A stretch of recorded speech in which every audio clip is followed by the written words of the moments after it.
Hello，好耐冇見啦，歡迎收睇第999集嘅巫術行者啊！咁今日會講啲咩呢？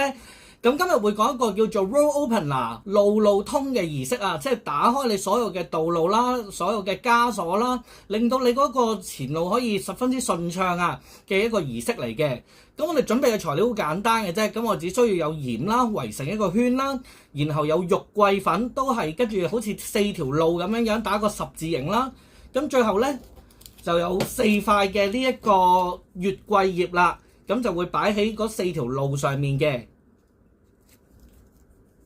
咁然後我哋就用橙色嘅蠟燭啦，點着佢，然後咧就祈求呢一個嘅你嘅某一方面嘅道路可以打開啦，運氣順利等等。咁然後咧燒晒支蠟燭之後咧，你就可以燒埋嗰4塊葉。咁然後呢啲嘅鹽啊同埋肉桂你就可以倒咗去或者裝少少我嚟做 Mojo Bag， 咁就完成㗎啦。係咪好簡單呢？